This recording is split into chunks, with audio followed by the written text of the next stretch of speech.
નમસ્કાર, Perl express ન્યૂઝમાં આપનું સ્વાગત છે। ગુજરાતમાં આરએલડીનો પગપેસારો, ગાંધીનગરમાં કાર્યાલયનું કર્યું ઉદ્ઘાટન। રાષ્ટ્રીય લોકદળ હવે ગુજરાતમાં પોતાનું સંગઠન મજબૂત કરવા આગળ વધી રહ્યું છે। ગાંધીનગરમાં વિધિવત આગમન સાથે તાલુકા કાર્યાલયનું ઉદ્ઘાટન અને નવા કાર્યકર્તાઓની નિમણૂક કરવામાં આવી। ઉત્તર પ્રદેશના રાજકારણમાં મહત્વનું સ્થાન ધરાવતો અને ખેડૂતો તેમજ મજદૂરોનો અવાજ ગણાતો અને એનડીએ સાથે ગઠબંધન ધરાવતો સક્રિય પક્ષ રાષ્ટ્રીય લોકદળ હવે પશ્ચિમ ભારતના મહત્વના રાજ્ય ગુજરાતમાં પોતાનો પગપેસારો કરી રહ્યો છે। પક્ષના ગુજરાત પ્રદેશ અધ્યક્ષ પ્રકાશસિંહ રાજપૂતના માર્ગદર્શન હેઠળ ગુજરાતમાં સંગઠનને વેગ આપવા માટે વિવિધ સ્તરે ઉત્સાહી અને નિષ્ઠાવાન કાર્યકર્તાઓની નિયુક્તિ તથા ગાંધીનગર તાલુકા કાર્યાલયનો આરંભ કરવામાં આવ્યો। મોટા ચિલોડા પાસે આરએલડી તાલુકા કાર્યાલયના ઉદ્ઘાટન અને નવા પદાધિકારીઓની નિયુક્તિ પ્રસંગે એક કાર્યક્રમનું આયોજન કરવામાં આવ્યું હતું, જેમાં ગાંધીનગર જિલ્લા પ્રમુખ તરુણસિંહ વાઘેલાના માર્ગદર્શન હેઠળ તાલુકા સ્તરે એક પ્રમુખ અને બે ઉપપ્રમુખની નિયુક્તિ કરી તેમને પ્રદેશ અધ્યક્ષ પ્રકાશસિંહ રાજપૂતના હસ્તે નિયુક્તિપત્ર એનાયત કરવામાં આવ્યા હતા। પ્રદેશ અધ્યક્ષ દ્વારા સ્થાનિક સ્વરાજ્યની ચૂંટણીમાં ભાજપે મેળવેલ જીત બદલ ભાજપ સરકારને પણ અભિનંદન પાઠવ્યા હતા। ચૌધરી ચરણસિંહની વિચારધારાને ગુજરાતના ગામેગામ સુધી પહોંચાડવા માટે રાષ્ટ્રીય લોકદળ કટિબદ્ધ છે અને આગામી દિવસોમાં ગુજરાતમાં સભ્યપદ અભિયાન તેજ કરવામાં આવશે અને વિવિધ જિલ્લાઓમાં જનસભાઓનું આયોજન કરી સ્થાનિક પ્રશ્નો અંગે રજૂઆત કરવામાં આવશે।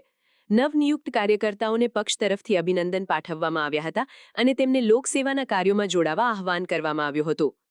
એક પ્રમુખ અને બે ઉપપ્રમુખની નિમણૂક કરવામાં આવી, જેમાં પ્રમુખ તરીકે ભૌમિકભાઈ ચૌધરી, શત્રુજી ઠાકોર અને રાકેશભાઈ ઠાકોરજીની નિમણૂક કરવામાં આવી। અમારો એજન્ડા છે ખેડૂતો માટેનું, ખેડૂતોને મજબૂત બનાવવા માટે, સાથે યુવાનો મહિલાઓને સશક્તિકરણ માટે, જેવી રીતે અમારા રાષ્ટ્રીય અધ્યક્ષ જયંત ચૌધરીજી મહિલાઓ માટે, યુવાનો માટે, ખેડૂતો માટે જે કામ કરી રહ્યા છે, એવી રીતે અમે ગુજરાતમાં પણ એમના નેતૃત્વ હેઠળ અમે આગળ સંઘર્ષ સાથે કામ કરવાનું ઈચ્છી રહ્યા છીએ।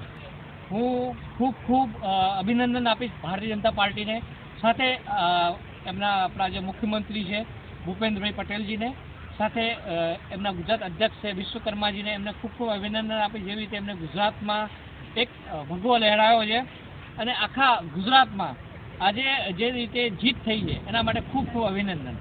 અમે લોકો આખી મારી ગુજરાતી ટીમ અપીલ કરશે કે અમારી સાથે યુવાનો, મહિલાઓ, સાથે અમારા બુઝુર્ગો બધા અમારી સાથે જોડાય। ખેડૂતો માટે અમે ખાસ કરીને ખેડૂતોના જે પ્રશ્નો છે, જે એમના પ્રાણ પ્રશ્નો છે, એને નિરાકરણ કરવા માટે અમારા રાષ્ટ્રીય જયંત ચૌધરીજી સાથે અમારી વિચારધારા, સ્વર્ગીય ચૌધરી ચરણસિંહની જે વિચારધારા છે ખેડૂતો માટે, અમે એ વિચારધારા સાથે ગુજરાતમાં કામ કરવા માંગીએ છીએ અને ગુજરાતના ખેડૂતો માટે ખાસ કરીને અમારું જે મુખ્ય છે ખેડૂતોના પ્રશ્નો, યુવાનોના પ્રશ્નો, મહિલાઓના પ્રશ્નો, એના માટે અમે લોકો લડત સાથે કામ કરીશું અને જો સરકાર સાથે અમે સરકાર સાથે છીએ અને સરકારમાં બેસીને પણ કામ કરીશું।